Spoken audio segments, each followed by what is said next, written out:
महाभारत के युद्ध के पश्चात जब धर्म की स्थापना हो चुकी थी और अर्जुन अपने आराध्य श्री कृष्ण के साथ द्वारका लौट रहे थे, तो मार्ग में उन्होंने एक गहन प्रश्न किया। अर्जुन ने कहा, हे माधव, आपने मुझे धर्म और कर्म का मर्म समझाया, किंतु मैं जानना चाहता हूं कि ऐसा कौन सा घर है जहां मां लक्ष्मी सदा निवास करती है और गरीबी कभी नहीं आती? क्या ये केवल भाग्य है या इसके पीछे कोई गूढ़ रहस्य है? श्री कृष्ण मुस्कुराए। उनका चेहरा दिव्य तेज से आलोकित था। उन्होंने अर्जुन की ओर देखा और कहा, पार्थ, ये प्रश्न न केवल तुम्हारे लिए बल्कि समस्त मानव जाति के लिए महत्वपूर्ण है।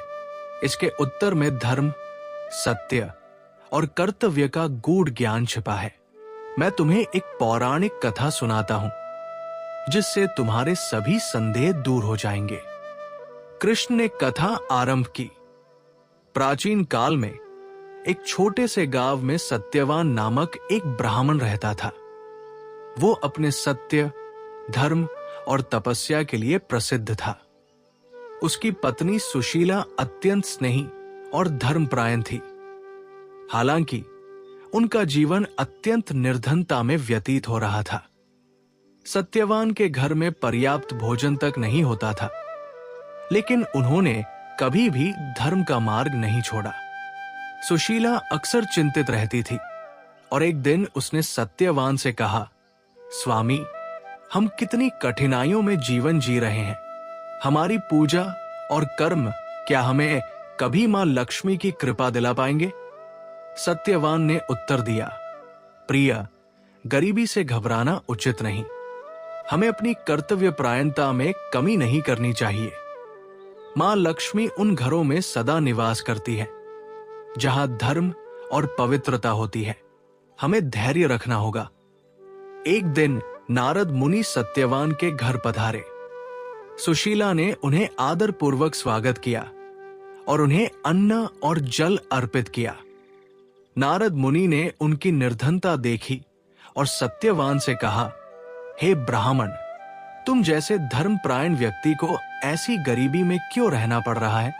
सत्यवान ने उत्तर दिया, हे देवर्षि, ये सब हमारे कर्मों का फल है, लेकिन मुझे पूर्ण विश्वास है कि मां लक्ष्मी की कृपा शीघ्र होगी। नारद मुनि ने सोचा कि उन्हें स्वर्ग जाकर इस समस्या का समाधान भगवान विष्णु से पूछना चाहिए। वे तुरंत वैकुंठ गए और भगवान विष्णु से प्रार्थना की। भगवान विष्णु ने कहा, हे नारद, मां लक्ष्मी उन घरों में निवास करती है जहां निम्नलिखित गुण होते हैं। सत्य का पालन, जहां लोग सत्य बोलते हैं और धोखा नहीं देते। परिश्रम और संयम, जहां लोग कड़ी मेहनत करते हैं और संयमित जीवन जीते हैं। दान और सेवा, जहां जरूरतमंदों की सेवा की जाती है और अन्न, धन का दान किया जाता है। पवित्रता, जहां घर स्वच्छ और मन शुद्ध होता है। शांति और प्रेम, जहां परिवार के सदस्य आपस में प्रेम और सम्मान के साथ रहते हैं। जहां ये 5 गुण होते हैं, वहां मां लक्ष्मी सदा निवास करती है। सत्यवान के घर में ये सभी गुण हैं, लेकिन उन्होंने अभी तक एक बात पर ध्यान नहीं दिया। मां लक्ष्मी का स्थायी वास तभी होगा जब वे अपनी सीमित संपत्ति से भी दूसरों की मदद करेंगे। नारद मुनि ने ये संदेश सत्यवान को सुनाया। सत्यवान और सुशीला ने इसे अपने जीवन में उतारने का निश्चय किया। सत्यवान ने अपने पास के थोड़े अन्न को गांव के भूखे बच्चों में बांटा। उन्होंने अपने समय का उपयोग गांव के वृद्धों की सेवा में किया। सुशीला ने भी अपनी मेहनत से बनाए कपड़े दूसरों को दान किए। धीरे धीरे उनके घर की गरीबी दूर होने लगी। सत्यवान का खेत अधिक फसल देने लगा। सुशीला का कुटीर उद्योग समृद्ध हो गया। गांव के लोग भी उनकी सहायता करने लगे।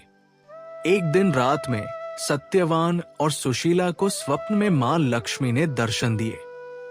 मां लक्ष्मी ने कहा, तुमने अपनी मेहनत, सत्य और सेवा के बल पर मुझे अपने घर में स्थायी रूप से बुला लिया है।